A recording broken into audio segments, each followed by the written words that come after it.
شالوم شالوم شالوم بيتسب እግዚአብሔር أملاخ سلام ጸጋናይ ክርስቶስ ምስ ኩልኹም እዩ ከመይ ጸኒሕኩም ሎም ድማ ነዚ መዓልቲ ዝኸውን ናይ ህይወት ቃል ሓቢርና ክንካፈል ኢና ሎም እንካፈሎ ቃል ጸጋ ብቅድስና እምበር ብኃጢአት ኣይመላለሰካን እዩ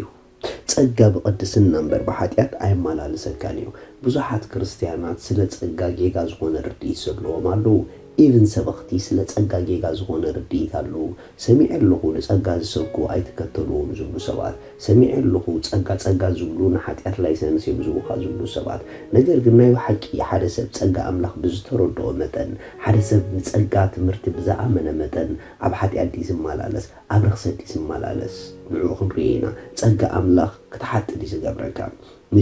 መጀመርታ ክንርድኦ ዘለና ኣብ ሓድሽ ኪዳን ናይ ኣምላኽ ጽድቂ ክንቅበል ዝገበረና መን እዩ ኣብ ሓድሽ ኪዳን ናይ እግዚአብሔር ቅድስና ክንቅበል ዝገበረና መን እዩ ነቲ ብዓቕምና ብኽእለትና ከነምጽኦ ዘይንኽእል ናይ እግዚአብሔር ቅድስናን ጽድቅን ክንቅበሎ ጽድቂ ኣምላኽ ክንከውን ዝገበረና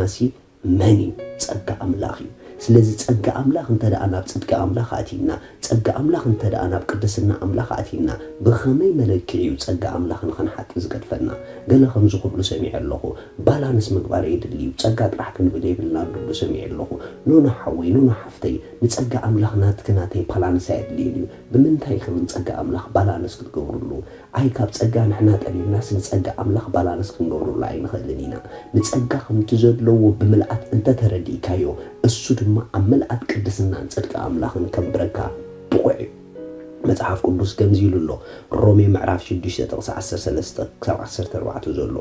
ትሕቲ ጸጋ እምበር ትሕቲ ሕጊ ስለ ዘይኮናሲ ሓጢአት ኣይመልከኩምን እዩ እሞ ከም ሞይቶም ዝተንስኡ ርእስኹም ንኣምላኽ ወፍዩ እምበር ንኣካላትኩም ኣጽዋር ዓመፃ ንኃጢአት ኣይትግበርዎ ንኣካላትኩም ኣጽዋር ጽድቂ ንኣምላኽ ደኣግበርዎ ዋው ርኢኹም ኣብ ትሕቲ ጸጋ እምበር ትሕቲ ሕጊ ስለ ዘይኮና ኢሉ ሓጢአት ኣይመልከኩም እዩ ሓደ ሰብ መዓስዩ ሓጢአት ዘይመልኮ ኣብ ትሕቲ ናይ ኣምላኽ ጸጋ ክመላለስ ከሎ ከመይ ጌርካ ኣብ ትሕቲ ጸጋ ክትመላለስ ትኽእል ብመጠን ጸጋ ኣምላኽ ዝተምሃርካዮ ኣብ ትሕቲ ጸጋ ኣምላኽ ክትመላለስ ትኽእል ኢኻ ስለዚ ናይ ጸጋ ትምህርቲ ኣዝዩ ገዳሲ እዩ ማለት እዩ ንምንታይ ኣብ ትሕቲ ጸጋ ከም ትመላለስ ስለ ዝገብረካ ሽዑ ሓጢአት ከም ዘይመልከካ እዩ ዝኸውን ሓጢአት ንኸይመልከካ ምስ ሓጢአት ኣይኮንካን ትቃለስ ኣብ ትሕቲ ንሓጢአት ዝሰዓረ ጸጋ ኣምላኽ ኢኻ ርእስኻ ተግዝእ ስለዚ ናይ እግዚአብሔር ጸጋ ሓጢአት ከም ዘይመልከካ ኣይገብረካ እምበር ንሓጢአት ኣሕሊፉ ንዓመፃ ኣሕሊፉ ኣይህበካን እዩ ኣነ ርኢ ይፈልጥኒ ብሓቂ ናይ ኣምላኽ ጸጋ ዝተረድኦም ሰባት ኣብ ቅድሚ ኣምላኽ ብሓጢአት ዝመላለሱ ብሓቂ ናይ ኣምላኽ ጸጋ ዝተረድኦም ሰባት ንእግዚአብሔር ዝደፍሩ ርኢ ይፈልጥኒ ምኽንያቱ እቲ ጸጋ ንኣምላኽ ክትፈልጦ ከተኽብሮ ክትፈርሖ ክትርድኦ ዝገብረካ ስለዚ ኣሕዋት ጸጋ እግዚአብሔር ንሓጢአት ዘይኮነ ሰደካ ካብ ሓጢአት ይዘውፀካ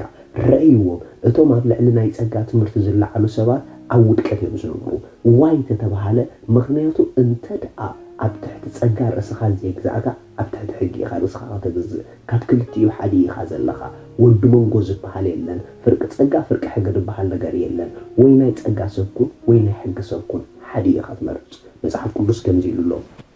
ኣብ ሮሜ ምዕራፍ 5:20 ኣበሳ ምእንቲ ክዓዝሲ ሕጊ ኣተወ ኣብቲ ሓጢአት ዝዓዘዞ ግና